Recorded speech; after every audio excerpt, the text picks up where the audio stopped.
Alright,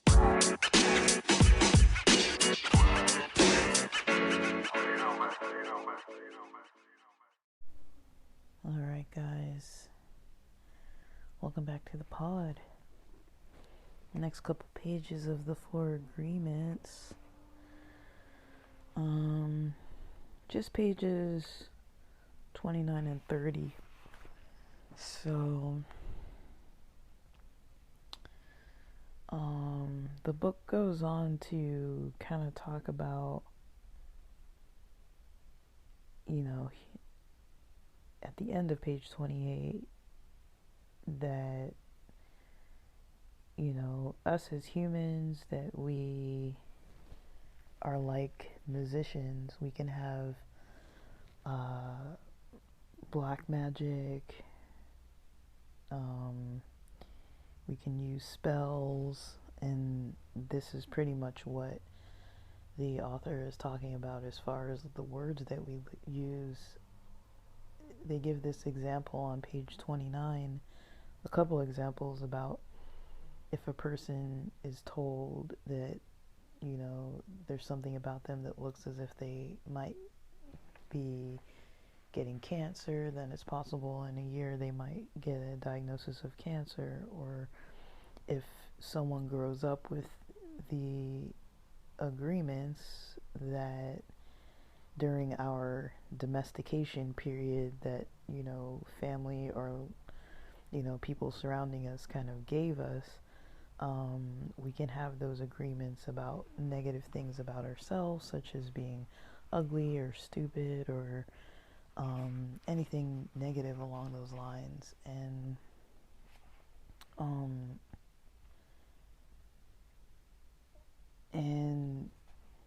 it also talks about, I guess going back to page 28 a little bit, that the mind is fertile. I mentioned that in the last recording, but I guess I find it interesting that it goes into saying, the mind is fertile, but, the mind has to be like open to that, to what it is, to let it actually seep in, come in. So if the mind isn't ready for a certain type of words or spells or whatever you want to call them, then a person is likely not going to gravitate towards that style of thinking.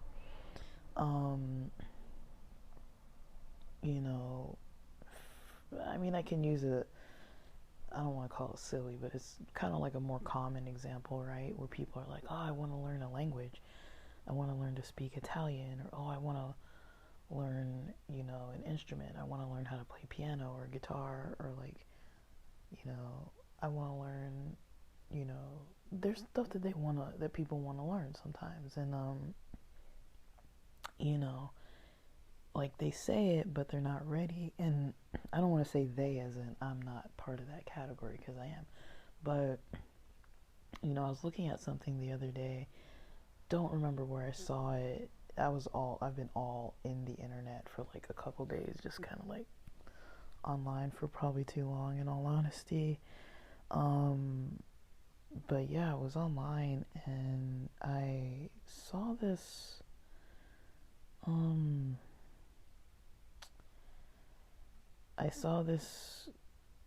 recording. No, I saw this, I don't know what it was. It was probably an Instagram post. You know how they have the ones that have just like the written information, and it was something along the lines of, don't talk about the stuff that you're gonna do, like do it with your actions, like about your goals and your plans and stuff. Like, don't talk about them, don't share them with anybody, just do them, like start working on it, like something like that. And I think personally I struggle with that. Because like I kind of naturally came across that kind of mindset not that long ago, like quite a while ago. I naturally came across that mindset. that mindset of, do what you want to do. Do what, do what you want to do. Don't talk about it to people. You know, I can't tell you how many things I've mentioned to people that, they're not everybody, but, I've got some backlash about certain stuff. So, I'm trying to think of, well, I have a few good examples, but this was probably 10 years ago, 12 years ago or so. I was playing guitar. I was up in Hollywood. I went to school like near downtown for a period of time, and then was mingling at this church in Hollywood, and I realized that they had some kind of an event. I don't remember how I learned about it, but I think it was because I had gone to the service a couple times here or there, and so I learned about this thing that they had during the week. Let's call it a Thursday. I know it wasn't a Friday. I think it was like a Thursday or Wednesday where they had some kind of jam session. And so I invite my friend. My friend invites his dad who plays guitar. And our impression was like, okay, we're going to go and jam and just everybody jam and learn how to jam and play along. So, like, because I'll put it this way. I don't know. This is going to sound negative. I don't think I have a very natural talent for music. Like, I somewhat do. I'm really good with, like, in my mind, I can understand beats and rhythm very well. Like, even, like, overlaying different things with different types of patterns where it sounds uh, um, pretty, um, it sounds pretty on point. But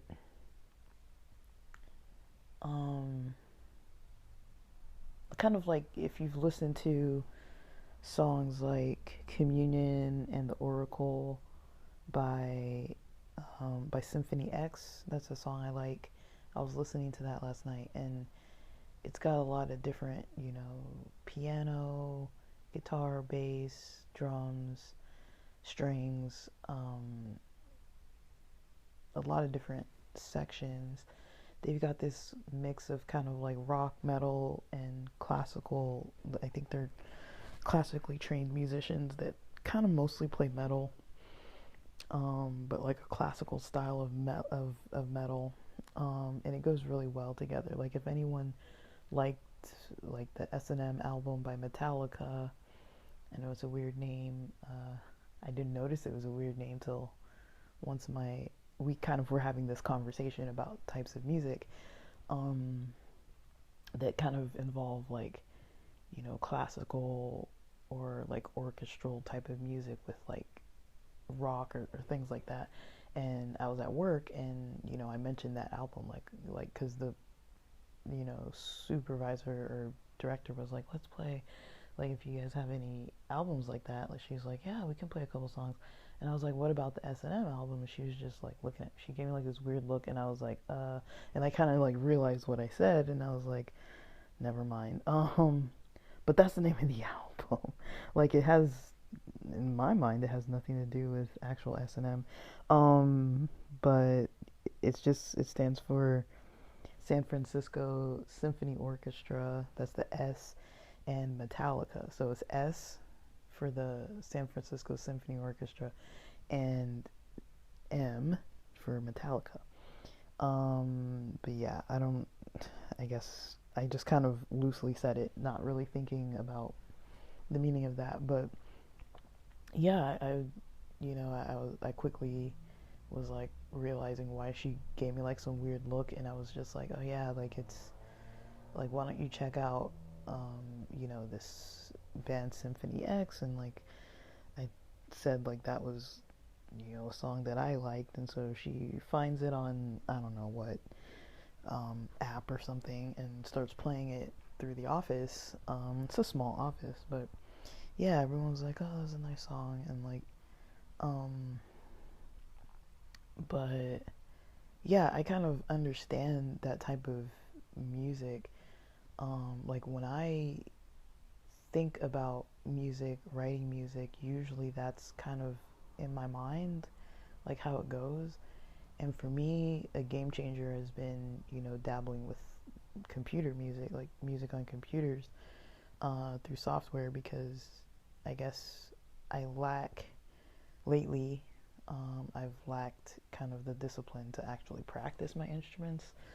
And when I do, it's not like too often, like not as much as I used to practice at all. So, my motor memory is kind of not exactly where I would like it to be.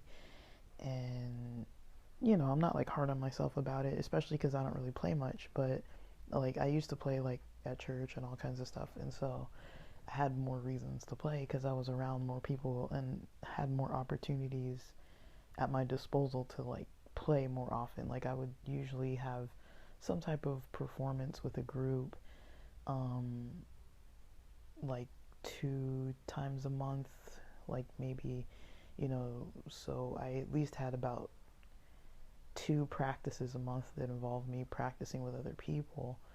Um, and that worked for me. I did that for years. It worked well for me, and it was something that I enjoyed. It's probably one of the things I miss almost the most, um, about that I grew up in church, is stuff like that where you're kind of like eating together or doing like missions, even like small missions where you're like actually like feeding the homeless and doing like productive stuff, or playing music and helping people who want to worship to kind of get you know in some kind of mindset, um, to kind of like lift help them lift their spirits. Like music is really helpful, and so yeah, I really liked that. I was really into that a lot of the time when I was kind of growing up, and especially during college and everything, and late years of high school. And so yeah, I really was pretty interested in that type of thing. But I guess what happened, you know, I used to use this software that was called Propellerhead. It was by Propellerhead. I think it was from some country in like Sweden or something, some place in like Sweden. I think it was like propellerhead.se was the website. And then they changed it to Reason Studios. But Reason and then Record. Those were two of the software packages you could get. Record was good because you could plug in your guitar, and then Reason, I came across Reason. Uh, One of my friends had it, and I think he told me about it or let me use it or something. And I was like, this is some powerful software, and I geeked the f out on that thing. Um, I loved it, and this weekend I'm gonna get back into playing more, but at least on my computer. But yeah, I was like so, you know, um, you know, I wouldn't call it uninspired, but I was very inspired back in the day. But now, it just other things kind of took uh priority. And it's a big part of myself that I've kind of honestly lost in the last like decade or so, just being so like involved in music as far as playing it and doing it with other people. Now I've definitely gotten more into like dancing and going out and, clubs, bars, DJs, raves, festivals, like other kinds of concerts. I've done a lot of that in the past couple years, more than ever in my life. And so, I'm still very involved, but, there's a lot of stuff that kind of comes with the culture that I don't know. I don't really know what to really say with it, but yeah. So something that happened when I was trying to, get involved with that music group in Hollywood. Like they weren't like a group, but that church had a lot of, you know, artsy people. There were a lot of people into film, a lot of people into acting, a lot of people into, every different aspect of like the entertainment industry. Like that's normal. In LA, that's normal to find people who are musical, artistic. People flock here for that reason, and so there is this culture. Like the more closer you are to like downtown in Hollywood and those kind of areas, you kind of see more of like people majoring in film and like all these different types of things that people get involved in artistically, because it's just part of the culture out here, and a lot of the industry is out here too. But even if you're just on a small scale, like I was literally just you know playing instruments like at a church. Like I wasn't doing anything too major, and then I'd practice at home and come home, and I started screwing around on this software to try to make like EDM. And I got into, this is when I started getting into dubstep. Like it was before Skrillex became popular, but right when dubstep started getting a little popular in the US, a little bit. And I would get those Computer Music and Future Music magazines. So I go to this, event that's on like a weekday at the church, but it's like they open a room so we can kind of do this supposed jam session. We all take out our guitars, and there's a guy kind of talking about, you know, I don't remember what he was talking about, but it was kind of like about kind of some theory related topic, and I was kind of like, okay. Um, so he was involved in some kind of theoretical kind of activity, theoretical kind of like talking about what we were going to do that night or how we were going to think. And then he gave us kind of this assignment to come back next week, and we're going to do this during the week. And, so we had to, come back the next week. I think it was with a song, and I guess the second part of it was there was something we needed to explain about the song. I don't know what it was. Like, let's say, for example, something about the rhythm or the beat, or like something that we liked about it, and just describe it to us, to him or whatever, or describe it to the group. But we didn't actually jam or anything, but we were kind of like each going around in the circle before he gave us that assignment, and he kind of told us each like like we kind of explained ourselves. So one of the guys that was there was a musician that played piano. The guy who was giving the talk was, I can't remember if he was a singer or a guitarist or what, but he was musical, and he was leading the group. And then it was me, my friend's dad. I can't remember if there was another person, but maybe there was. I feel like there was another guy that was there, because the guy on the piano and the other guy that was usually into acting and stuff, I think both of them were there. I don't know. Like, I didn't really know these people too good. Like, I kind of did, but kind of didn't. Um, so I noticed they had all that kind of stuff going on, that we were talking and everything. And when I went around, when we went around the circle and I started talking about myself, and I was like, oh yeah, like, I've been playing guitar since eighth grade, and like I practice, like back then I used to practice all the time, and I play at this church. At that time I was, I think still involved playing for this Vespers that was once a month, Friday nights or whatever. Um, and it was through a church, but it wasn't the church service. It was like the Sabbath church service, Friday night Sabbath church service, um, bringing in the Sabbath. But yeah, I was playing basically there, and on occasion, if they needed me, if I was invited to play for like some other thing, I go and I join. But I wasn't too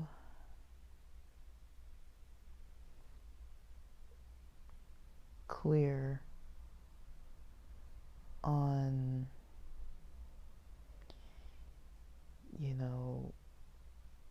what exactly, I don't know. We were just testing it out. It was an activity during the week, but it wasn't close. Hollywood's not close to. I've never lived like close to Hollywood. It's always been a distance in traffic, at least 30 minutes away. Usually it's almost like an hour. It's like 50 minutes with no traffic, usually 45 to 50 minutes. And so, yeah, it was a bit of a distance. And, the economy was bad and everything. And so I remember when I was talking about myself, and my experiences, and when I mentioned like, yeah, I use like Reason Propellerhead software, and I'm trying to learn that. And this guy who was teaching was like, he was kind of like, I don't really think, like, he was like, I know people who have spent years of their lives trying to learn that software, who are professionals, and they still have a hard time with it. And I was in grad school at this time, and back at this time, the reason why I'm mentioning all this, I guess I'm having trouble organizing my thoughts, but I realized at that time in my life, I hadn't had so many significant setbacks or things that had come up that gave me a lot of negative perspective about myself. Like, I definitely had some kind of negative perspectives about myself, and I still do have some of those. But some of the stuff that I, um, had negative perspectives on, um, yeah, some of it, that I had negative perspectives on about myself, I, that grew over time. And, when I was sitting in that, uh, that, activity, and this guy said that, I was just like, wow, like, in my head, I was like, how dare he say that? Like, that's BS. Like, I can do anything I want if I just sit and I study and I learn it. And I had learned a lot at that point, and I had made some tunes at that point. And my friend that was there with me, I used to send him some of my music and write these little songs that, it was nothing, but, I liked it. It was what I did because I was enjoying myself. And, you know, I um, really was not too pleased that this guy was so negative. I was just like pretty shocked, pretty surprised, pretty annoyed. Just pretty much like, okay, like, why would somebody use their energy to say that to someone? Um, so it kind of gave me a bad taste in my mouth about, you know, that um, event. And then the next week, we were supposed to have the workshop the next week. And I think, you know, I messaged him. I don't know if it was on, let's say it was a Thursday or Friday or something. I don't know. I can't remember. This is so long ago. Because the problem is, okay, I'll put it this way. So I live south. Like, we live south of the 10. And so, like, closer towards Long Beach. And so, not in Long Beach, but closer towards Long Beach, you know? Like, so pretty much, if you know LA, Long Beach is nowhere near Hollywood.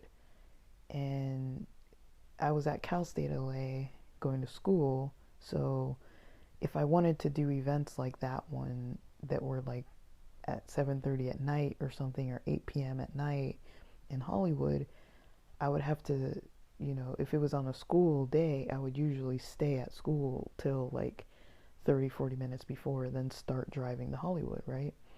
So I remember studying and being there, staying there studying for a very long time, to be able to wait to go to that event.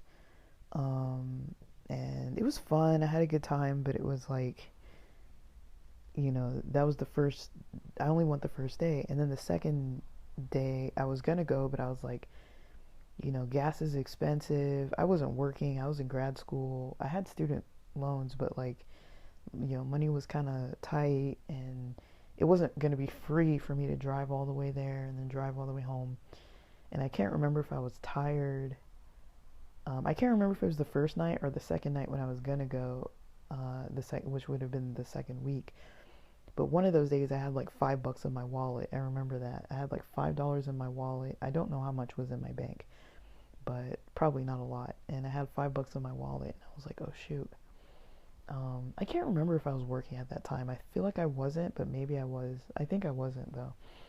And I remember, you know, being like, I'll message this guy and see how the event went. Because I guess it was like the day before or something. And I'd been thinking during the week if I was going to go. And then the night before, because I realized when we left, none of us exchanged information. Like, I had my friend's information, and I think I had some of the other guys on like Facebook or something, but we hadn't like exchanged, like formally exchanged information. And I think the guy who um who was leading it, I think the friend that I used to meet at that church, I think she knew him. They were she was kind of friends with everybody, so I'd say that they were friendly together. Uh, but I didn't really know him, so I remember kind of asking my friend, um, later. She was just like a friend that I pretty much only saw at church, but it was cool because she was cool, and the church was, it was pretty cool to go, and somebody was there that I knew. Like, I coordinate to go see her. She lived in like Simi Valley or something, and she was cool. Like, I liked how nice she was. Like, she was always friendly and polite, and you know, like, we had a good time going to church, and like there'd be potlucks and stuff. And I'd hang out with her, and she introduced me to people and stuff. And so I started feeling comfortable there because of her. And mind you, it's like 50 minutes one way in the morning, usually on a Saturday morning. So if church started at 11, I would leave at 10 and usually get there on time. But then usually coming back, there would be traffic because it's Saturday afternoon in LA, so there's just traffic. And so that wasn't the most convenient option for me to go to church, but I liked it. Like, it was worth the drive for me to go all the way over there. But I mean, I don't think that guy, the situation with that guy, made me feel like I couldn't go there anymore. But there were some other interactions I had with him, like when I guess it was the day after, or sorry, the day after that second session would have been. I was like, how did it go? I hope it went well. Um, I just wanted to let you know I did do the assignment, and I kind of gave my information about, like, written, and I was like, kind of like, sorry I couldn't make it. Like, it was far. I didn't have money for gas. I live like 50 miles away or something, like 40, 50 miles away. It's not like it's close for me, and it's inconvenient because it's like I've got like this 4 hour gap in my day where it's like if I really don't want to study that bad, like I don't want to stay all day just to go to a thing like that. And so, like, I didn't say all that, but it was kind of like it was time and energy consuming, like to stay at school past your classes to, go do some other event, which I used to do stuff like that all the time. But, it was kind of like sometimes you're like, I just want to go home. Like, I still got to drive like an hour to 90 minutes to get home. And so it's like, I usually tried my best to not get too tired or too overwhelmed or too exhausted from like being there. Because, like, once I go home, I'm not going to wait like what, 2 hours. Like, if I had to be somewhere at 7, for example, I'd probably have to leave at like 6 or 5:30 to get all the way back up there. And it's like, okay, if I'm leaving at 4 and then I have to leave again at like 5:30 versus if I just get out of class at 4 and then stay till almost 7 and then leave from the campus, like, that's different. So yeah, it's kind of, he had an attitude with me about that message that I sent him, and he was like, I can't believe that nobody came. It was a waste of my time. I came all the way over there, and nobody was there, and nobody even mentioned that they weren't going to come.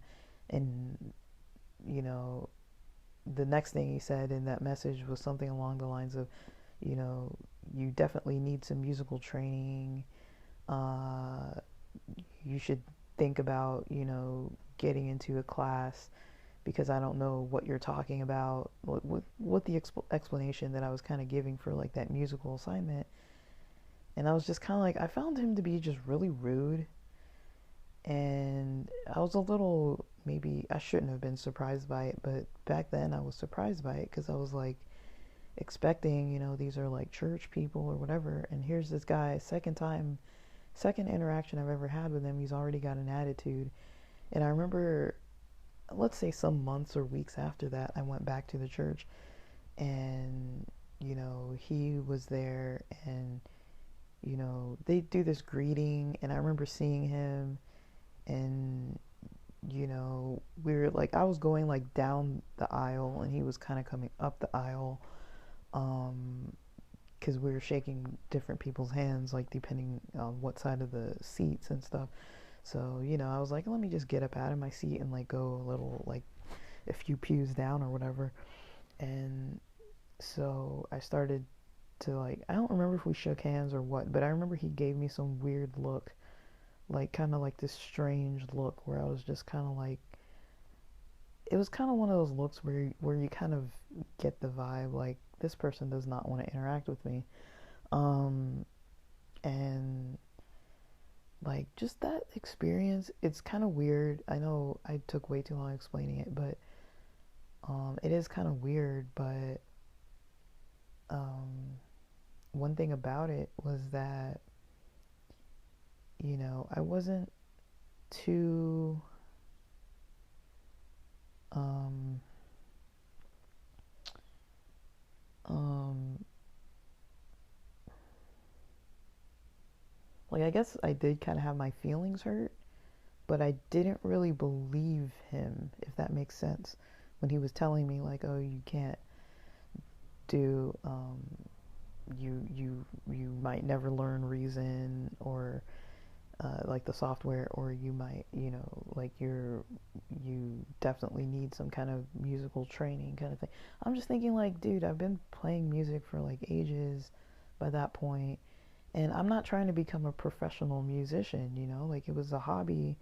I don't think you have to go about hobbies, in a very strategic, very theoretical way. Like, you can, but I actually did get musical training, some, like, not like a lot of those people. Like, a lot of those people were like professional musicians, And so I'm just thinking, like, okay, he's kind of like holding me to some weird thing. And it's like, I just came here to like screw around. I thought we were just gonna all bring out our guitars and just jam and just figure it out. Like, I wasn't trying to do all this theory for multiple weeks in a row. It's like, I wasn't trying to do all that.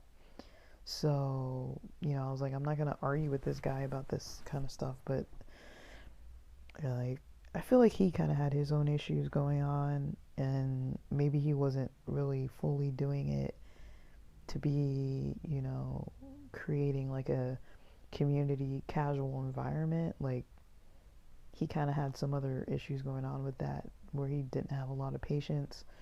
And I was kind of like, I was understanding that he drove all the way over there where nobody communicated, but um, I feel like I did communicate. I feel like I asked my friend to tell him that I couldn't make it, or that I messaged somebody and asked them to tell that guy that I can't make it. I feel like that's what I did. I don't know if I thought about it or did it. But anyways, I mean, the guy decided to be pretty hurtful. Like, he wasn't the easiest to be around. And because that second week my friend didn't want to go, I was like a lot less motivated to go, because I was like, well, it was cool to hang out with him, but and his dad and stuff, but I didn't really want to deal with too much else.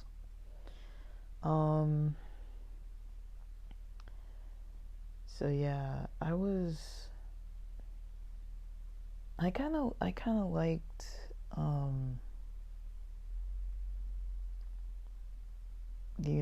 that I wasn't really like, of course the memory stuck with me, but it's not a memory where I'm like, where I have doubts about myself because of somebody like that.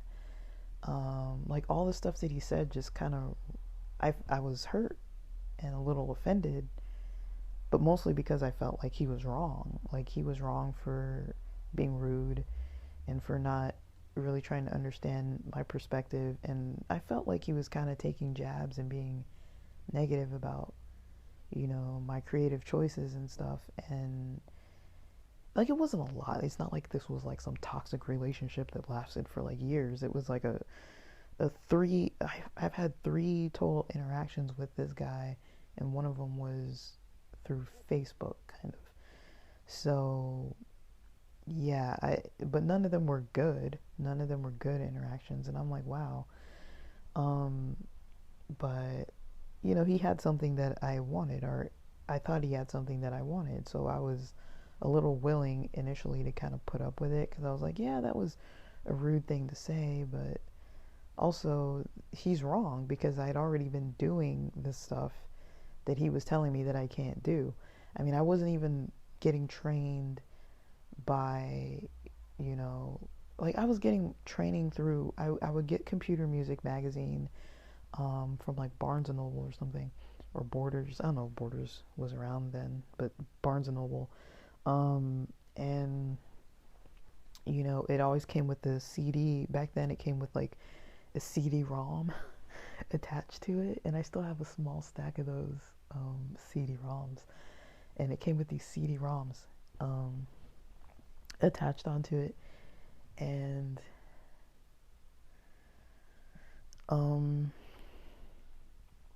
I basically took those CD-ROMs and magazines and anything that had Reason in it, Reason Propellerhead software or record software.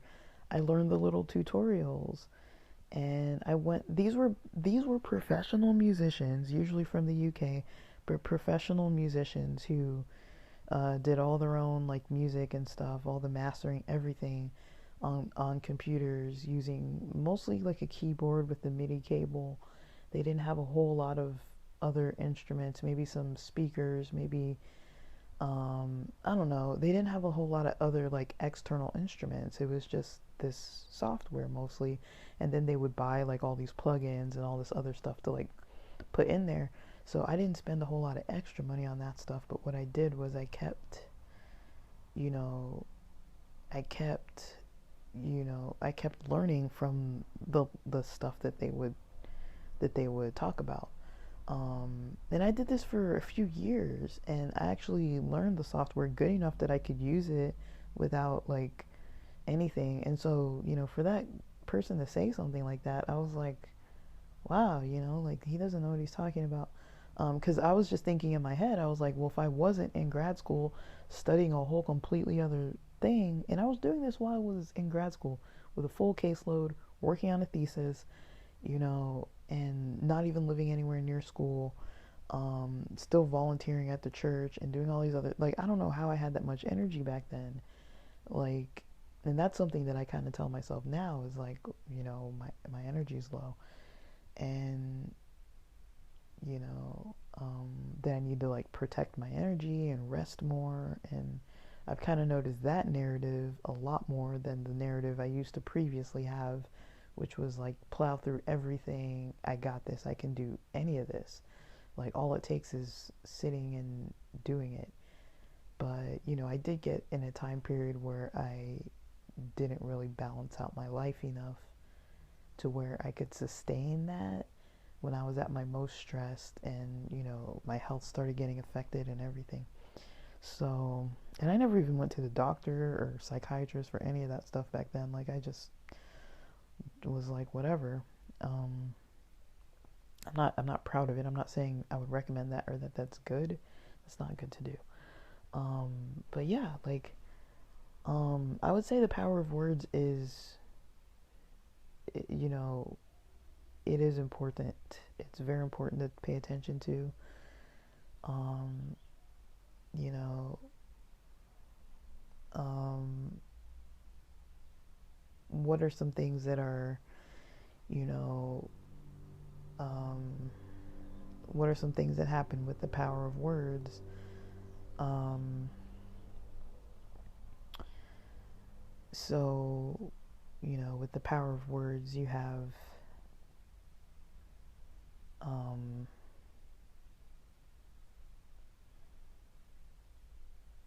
uh, you know, like I've noticed, anyways, that I have memories about situations, um, where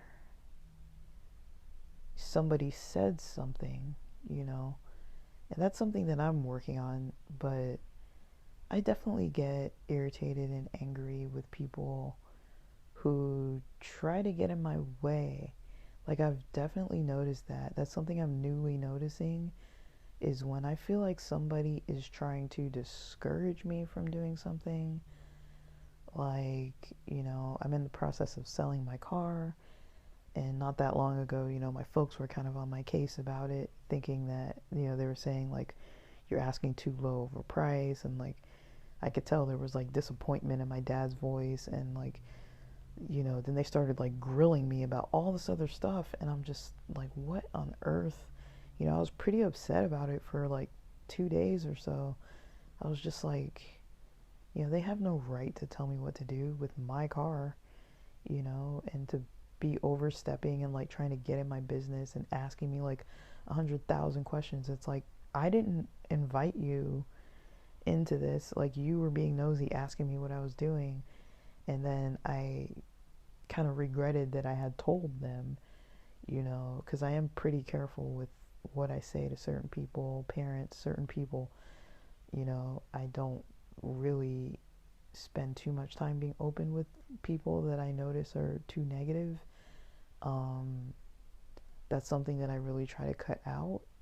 Is if I notice that somebody's being negative, I'll usually give it quite a lot of chances. But once I notice it, and I'm like, these ideas that these people have get stuck in my head. Like, I don't need that. Like, I've got this friend that is so negative about, you know, everybody and everything and humans in general.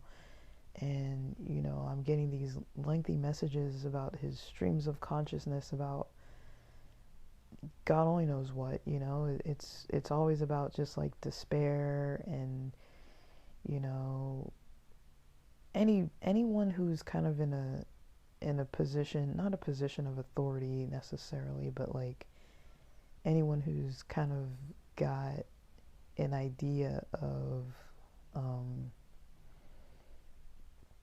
you know, not necessarily, I don't know what to call it, not that they're trying to control, but, you know, any like psychiatrists, doctors, teachers, bosses, he's got issues with all these types of people, and seems to almost have a prejudice against people um, who, you know, work in psychology, or people who go to school and get degrees, or people who work their way up the ladder and become a boss. Now, I know he's had negative experiences with people, but I'm like, at the same time, I'm like, not all those people are bad. Not all those people mean bad. Like, I've definitely had plenty of experiences with bosses that were great. I've had plenty of experiences with, you know, professors that were great. You know, like some people love to teach, and I've luckily come across in my life so many people who love to teach, and I love to learn. So I was like, you know, I've had so many experiences with people who were so great, you know, and,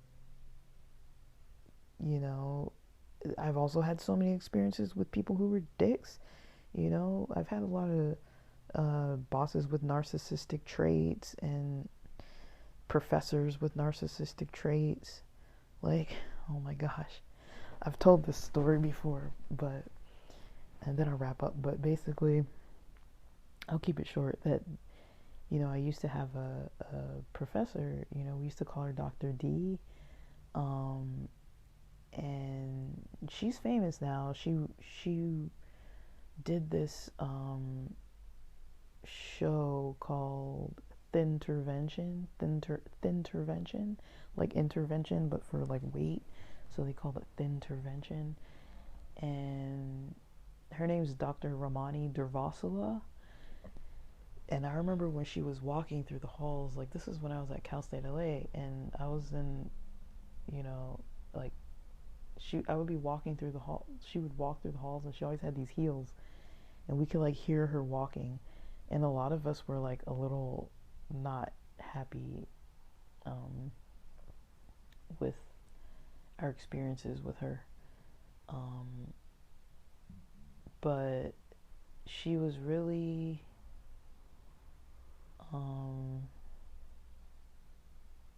she wasn't she was tough.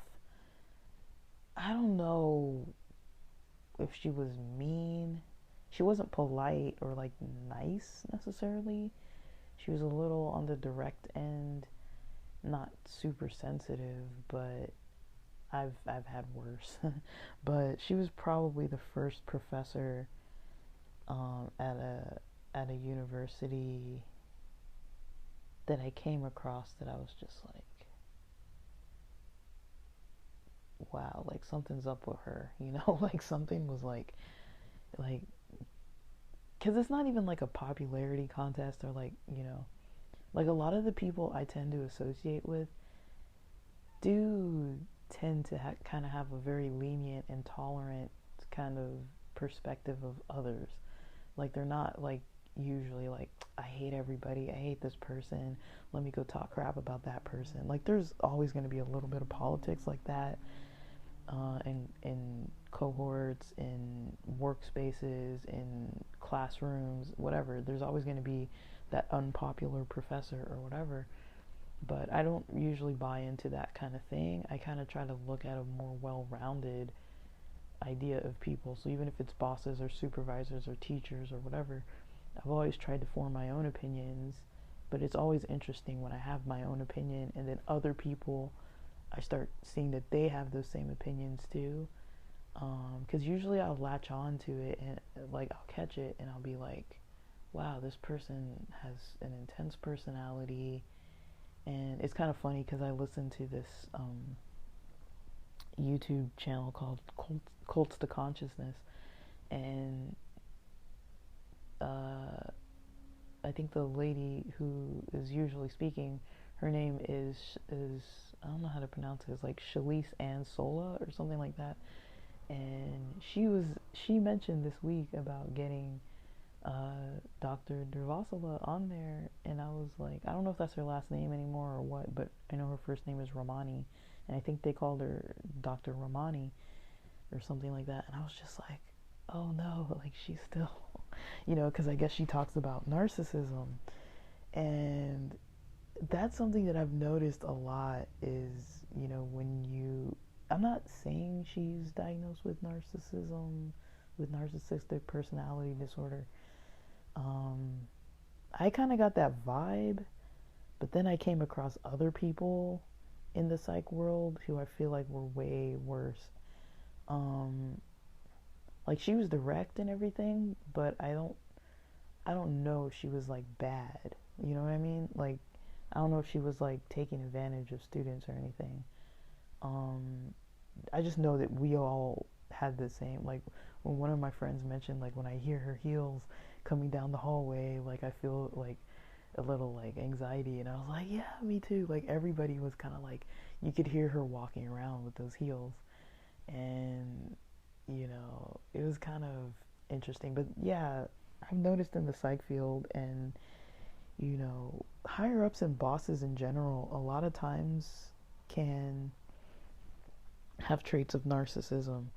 And one thing I've noticed with people with narcissistic traits is that they gaslight a lot and they lie about a lot of stuff, and they almost never admit their faults or acknowledge their faults, and they try to take advantage of people, um, trying to get their way, doing what they want to do, to get their way. And they don't necessarily care who they step on to get their way or how they do it. A lot of times they're emotionally abusive, they can be physically abusive, and then they lie about it. It's like that's just kind of how they are. And I've noticed a lot of them uh, are in the field of psychology or medicine, or professors, or positions where they're bosses and they have people under them, and then they practice this kind of negativity, that they just spread. It's really hard to explain, but I think I have an eye for it. Like I can spot those people very well, and I think it's because they kind of try to leech onto me. Um, I don't talk too much about my beliefs, but I believe that there is a lot of power and strength in compassion and authenticity and sensitivity. I don't believe that throwing your weight around shows that you're a powerful person. I think it actually shows that you're more insecure. Um, Now, I'm not talking about self defense, but I'm talking about someone who's always on the defensive and always offending people and always trying to get over on people. Those people, you know, have their own issues going on. And I've had bosses or directors lie about pay rates to me. I've had them lie about, what they were or weren't doing, or what they did or didn't say, or try to just get a reaction and a rise out of me. I used to have a supervisor that, you know, was fascinated by the fact that after one time that she chewed me out, and she could see that I was visibly upset by how she was treating me, and she was trying to make people cry. Now I definitely had tears welling up in my eyes, but she was trying to make me cry, but I didn't necessarily. And then the next week she had that as a lesson. This is like about people being able to cry or whatever. And I'm just like, what the fuck kind of like fucked up kind of thing is that to do? And then I noticed she was doing that to other students and stuff. And I was just kind of like, that's fucking abusive. And she's crazy. Like, and, you know, she would say things, just negative things, like, you're not good at this, you don't really know what you're doing.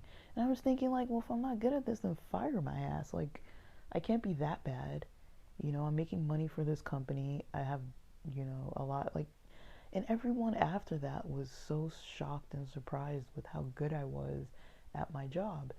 Even when I left, everyone was like, please don't leave. Like, you're an asset to this company. Like, bosses were telling me, that they want me there and everything. And so I never understood, like when there were people like that, they were just always like, just trying to cut pretty deep with things and instill some idea that somebody can't do something. It's like, to me, I'm like, what the fuck are you trying to accomplish here? Someone who's in grad school, someone who's trying to get a PhD, you're gonna try to like tell them that they can't do something or whatever, or become a barrier for multiple people just because you can. Um, like, I know that some people believe in hazing and stuff like that, but it's just inappropriate. And I've come across so many people like that are so into trying to break people down. I've experienced it, and I think, you know, I've noticed that because I can stay pretty calm, because I can stay pretty even, because I don't appear to be irrational or erratic or easily upset, even though I am very easily upset, or, things like that. But, you know, I'm pretty careful, with people a lot of the times, like, and especially looking out for myself, because there are plenty of people that I've come across that, they're not going to look out for me, you know. Um, and I feel like it's honestly in society, those types of things I've described, all those types of situations where people are rude or people are just not, helpful, um, those types of people are coming up more and more. Um, I've noticed a lot of people coming across, bosses who lie about stuff and act all kind of weird ways and all kinds of stuff like that. And so, I don't want to, you know, promote that kind of thing. I don't think it's good. Um, these people definitely have issues going on, and they're everywhere. They're all over the place, But usually in higher positions, there's a lot of them in higher positions, um, you know, and that's kind of how they got there, And they think that it's okay to be able to use those methods. Um, uh,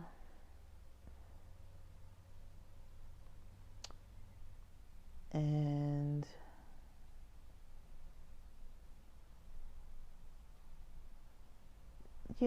a lot of times they make it so it's your word versus theirs, and they can tell that you're not going to do anything, and you know I try not to be vindictive, but at the same time I try to be pretty open and honest about stuff. And I think it's fine if you want to sit on something for a few years, even, you know just to be able to, put some kind of warning to something. um for other people, I'm big into reviews.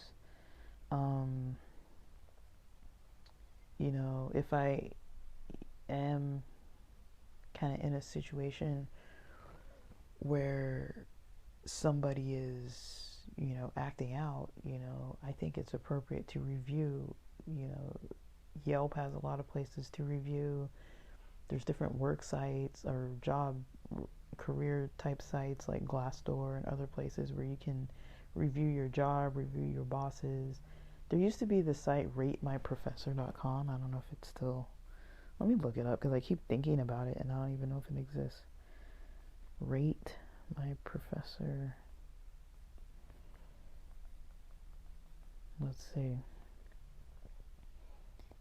It's still there. Wow. This site is so old.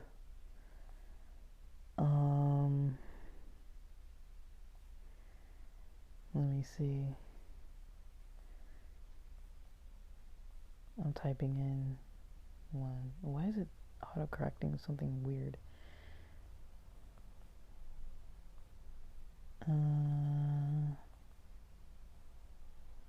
Let's see.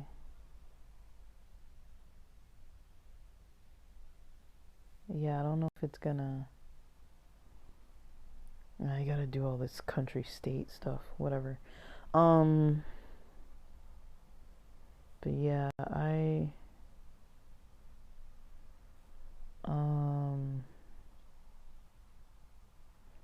you know,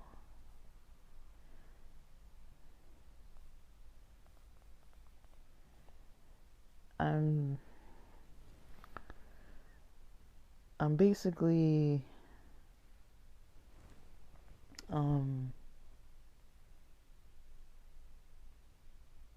yeah, like it's something to look out for. Like the words that people say, the explanations that people give, it's definitely something to look out for. Um, don't take it in, you know.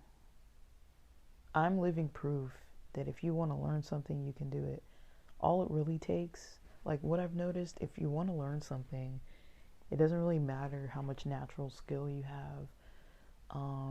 The only thing that really matters is if there's a deadline for how fast you need to learn it. Because if you don't have a natural skill for something, it might take you longer for your brain to kind of like understand certain stuff or wrap your head around certain topics. Like I think most of us, you know, who aren't geniuses, you know, have a certain topic where we're like, this one is definitely hard for me, you know, like maybe history's hard because the dates are hard to remember, or the names are hard to remember, or you know, maybe music is hard because you have no ear for music, or maybe, you know, playing the drums is hard because you have no sense of rhythm, or you know, but it's not that you can't do it, it's just that maybe it's difficult, and that might just be the reality that maybe there's not a natural talent.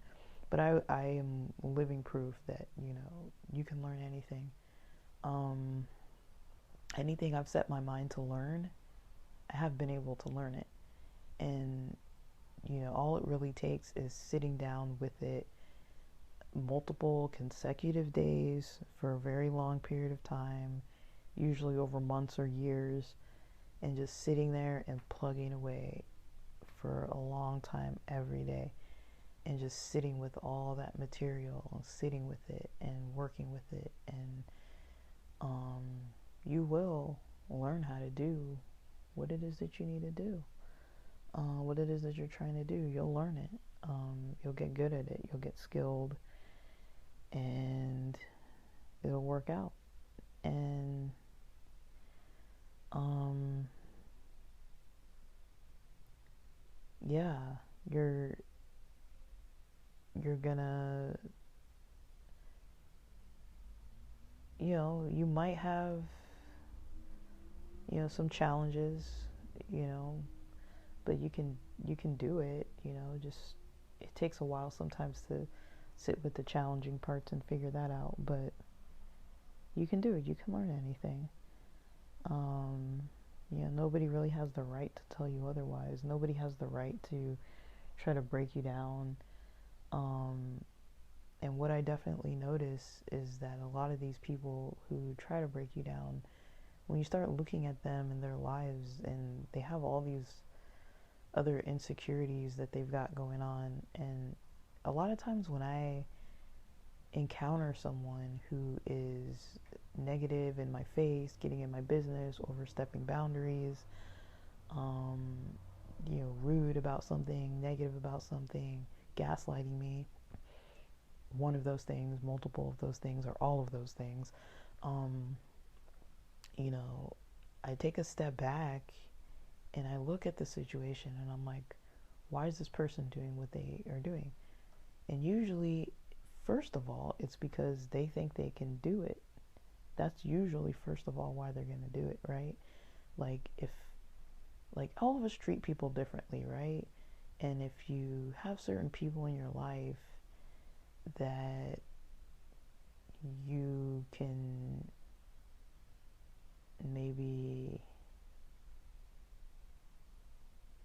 maybe don't realize, but you kind of maybe you can joke around with certain people, or other people, maybe you get into these passionate debates and you end up in little arguments here and there, or other people, you don't really talk because there's not really a lot of conversation, like, but you do like events together or something, like watch sports or something, I don't know, like something that doesn't involve a lot of talking, go to movies together or something like that. um you know when you have those kind of situations, usually, it's usually going to work out all right, like you're not going to usually um um yeah, you're not going to usually have like, major issues. um yeah, you're not going to usually have to deal with some kind of a major problem, when there's somebody who's, like when you're just thinking about it, when you think about why they're doing that, like not on your end, like, but usually they think they can act like that, like why do I joke around with certain people and other people I'm more serious? Like certain people, I feel like they don't have a sense of humor, and when I realize that, I'm like, well, why am I going to keep joking? And or certain people, we're really silly together, and that's just kind of how we are. And certain people, we're really artsy together. Certain people, we just get stoned or drunk together. Certain people, we can have a depth of conversation. Certain people, you really can't. But even when it just comes to general talking to people, you kind of start to realize, you know, you can treat people kind of like a little differently according to kind of like how they naturally are, what they gravitate towards. Now, I'm not saying necessarily people pleasing, and I'm not saying being inauthentic, but it's like we all have multiple sides to ourselves, and it's like if you have a sense of humor and you're a silly person, you can also be a serious person. Like it doesn't have to be just like completely one or the other all the time. You can kind of gauge the situation and see kind of what's the best way to interact, to have a bond with this person. But what I've noticed is you can usually tell if a person is not trying to do that, and they're trying to get over you because they've got some other pain going on. And I'm not saying that it's ever okay, but for example, situations like where I have, my parents up in my business all of a sudden about something, it's like, okay, like you can be up in my business about something, um, but in my mind, I'm like, this is none of your business. You know what I mean? It's like, this isn't your business to be involved to be involved in. This is nothing that you should, concern yourself with. You know what I mean? It's like, sometimes people feel like they can concern themselves with certain stuff. And it's like, the answer is no. No, you cannot, get in my life and start dictating to me, how you want me to be. I'm an adult. I have my own independence. I make my own decisions. If somebody wants to tell me that I can't do something or act disappointed because they want me to do something their way, that's kind of what that is, right? It's like, if I tell somebody I'm selling something, for example, and then they're like, oh, why are you getting it at that low price? Like, acting like I didn't research it, acting like I didn't understand what I'm doing, acting like I don't know what I'm doing, acting like I haven't been reading up on this process and asking people who are professionals what the steps are that I need to take. And if they kind of just assume I'm just by the seat of my pants, like doing something, always just like assuming the worst, and it's like, those are the types of people that I'm like, well, I'm not going to share information with them anymore then, because why should I give them more fuel to, be disappointed about how I decide to live my life? It's like, if you can't handle that, how are you going to handle other stuff that's actually important? You know what I mean? So, that's kind of one thing that I see, is that usually when people are, negative towards you and saying negative stuff towards you, usually what they're doing is, revealing maybe that they're concerned, but usually a lot of times it is, they feel like they can talk to you this way for some reason, right? Because you'll notice not everybody's going to say that to you. Not everybody thinks that it's their place to tell you what to do with certain stuff, right? And then other people think, oh, I can gaslight this person about this thing, it'll make me look better, or make me seem better in status or standing, and I'll get away with it. They're not going to call me on my BS. They're too passive. They're not going to call me on this, and for people to kind of think like that, and then they do it. Like, I've done that before. I used to gaslight people, especially when I was in like high school. I didn't know better, I kind of felt like, okay, maybe I shouldn't, a little bit, but the people around me who were adults, I saw them and I was like, these people, I have family members and people in church, they're doing this all the time, and so I used to do the same thing. I remember one situation with my brother at school. We went to the same high school at a certain point, and there was this one classmate that, my brother likes breakdancing, but he kind of likes the space with stuff too, which is fine. And he got into this crew of people who was really into breakdancing, hip hop, and they would go to this certain room on campus and they would practice. And I didn't go over there or bother them, but I remembered he mentioned somebody that I had in my class, that they were,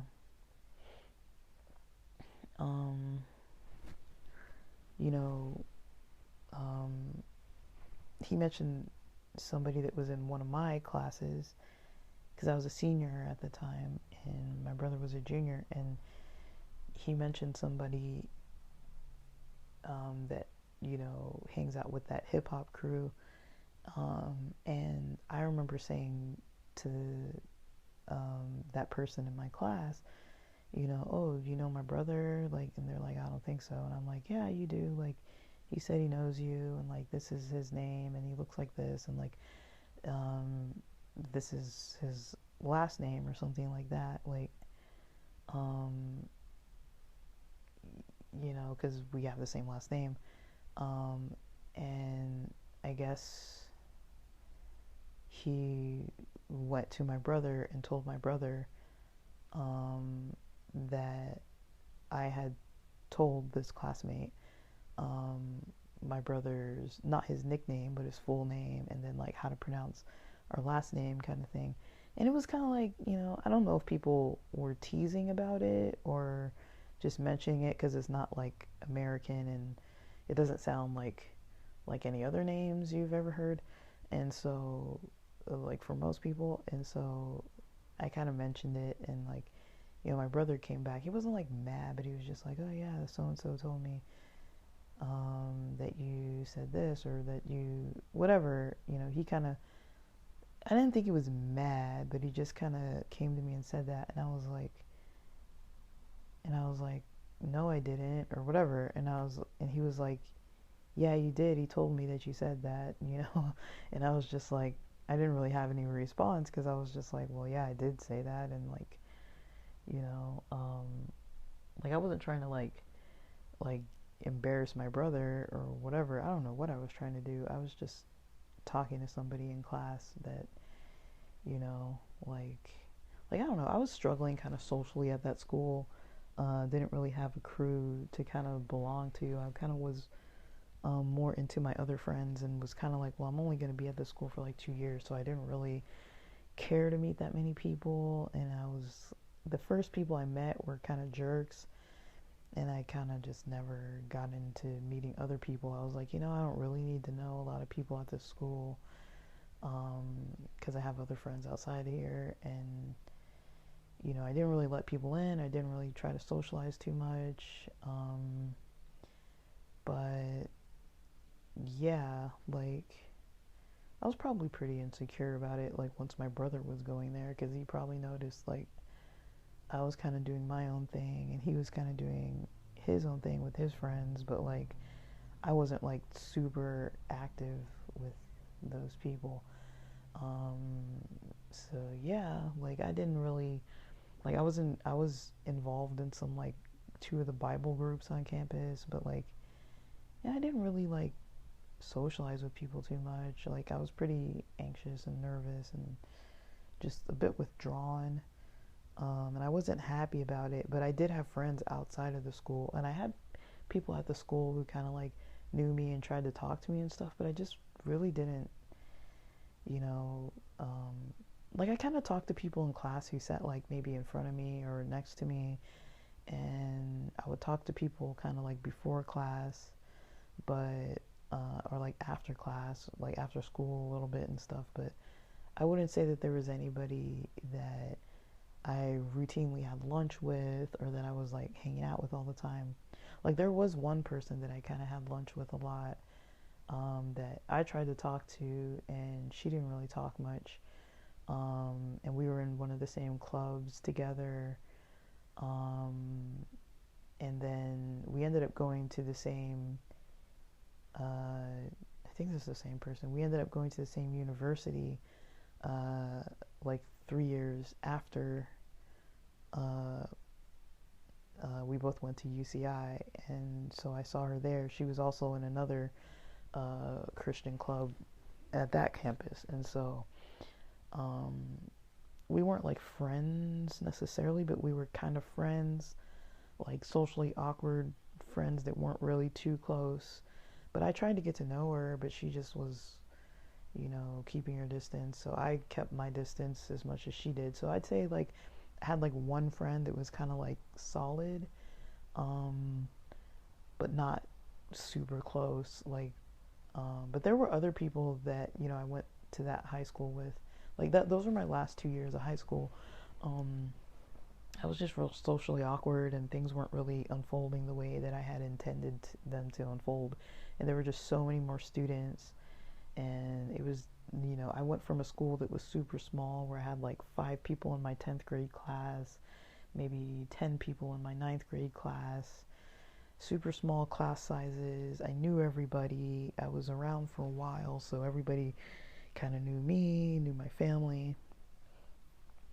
Um, and so, yeah, everybody was, you know, I came from kind of that, from people kind of knowing me better, and kind of like a small town vibe in a big city kind of thing.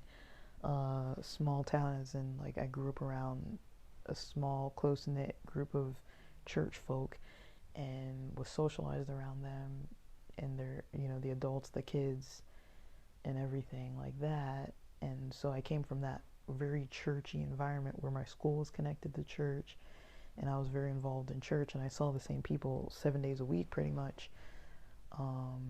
And other people that I saw the other days that were like maybe different people for Sunday Sports League or different days of the week that would pick up their kids or whatever. It's like I knew who they were associated with or where they came from and stuff. Like it was a whole world that I was a part of that, you know, when I went to this public school, I was just like, I thought I was going to be like popular, and that the ways that I was communicating and interacting at those other schools was, at the religious school, I kind of assumed that, you know, it was nice to be sarcastic and like just kind of saying like off color stuff, like I didn't really know that there was something wrong with it.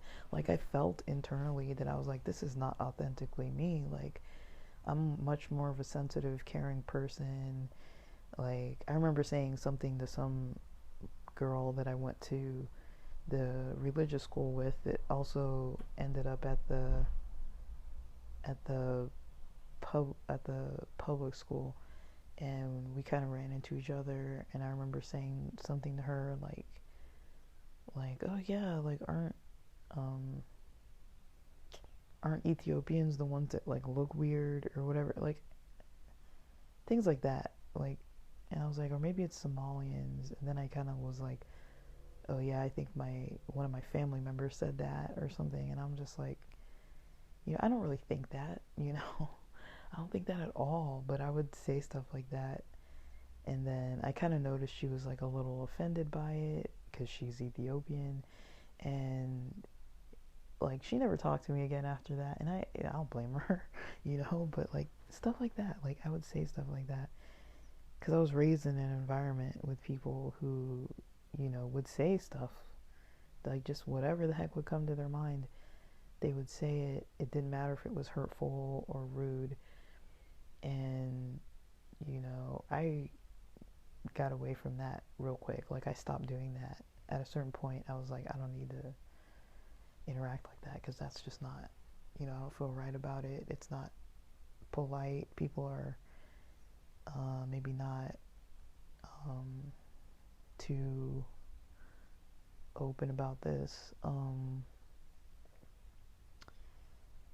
But yeah, um, I think that's, you know, enough to really mention, but you know, I really do think that people, say certain stuff because they think they can get away with it. That's the first thing. The second thing I would say is that people, um, uh, like people can kind of pick up on your energy too. But it depends what kind of place they're in, how they're going to respond. So I've noticed for myself, because I'm pretty calm and even, usually people with like narcissistic traits like that because they think, ooh, I can take advantage of this situation. I can have this person in my life and I'm definitely going to get what I want out of this. You know, they like that. Um, they like being able to gaslight people. They like that kind of stuff. They enjoy it and they don't intend to stop it. Um, like I'm glad that there's a lot of stuff that I stopped doing, um, but I'm not proud of it. I'm not proud of all the dumb shit I've said to people in the past, or when I've been too direct. I'm not like happy about it, but it's also like something I've had to learn. Uh, you know, but I do think when you're a pretty sensitive and calm person, um, other people see that and they take it different ways. Like some people like you more, they want you around, they enjoy your presence more. And then there's other people who are going to just keep on trying to get a rise out of you. And that makes it hard to be authentic because if you have people who are kind of like, you don't really know what their intentions are, like usually for me, that's why it's best for me, for myself, to kind of keep to myself more for a while, like quite a few months until I really get to know somebody. And then I'll be like, okay, like now I can kind of like be more of myself, you know, like more open about what I do and sharing about like what I do and stuff. So yeah, that's just kind of how I see it. But yeah, like ultimately, I don't really know. Um, but yeah, that's kind of how I see it. Um, and I'm taking a long time to talk about these types of stories and stuff because it's like, you know, I'm at fault of things too, but you know, I try not to be at a lot of recent fault. Um, I'm still not perfect, of course, you know, and I don't think I ever will be, but you know, I try to be careful with people for sure. Like there were definitely points in my life where I was like I wasn't really considering if I was being kind or generous or sensitive or compassionate. I was just kind of like talking to people however I wanted to talk to them, which was usually nice. I didn't really tend to have a problem making friends. Like I'd say those last 2 years of high school, well, junior year, because senior year I didn't even hardly, like the second half of my senior year I was out of school by lunch, because I was done with all my classes. But um, yeah, like um, yeah, we do tend to be social beings, and it can just be difficult sometimes because everybody has different social needs, social styles, um, and so that's definitely something to consider. But with that, thanks for listening.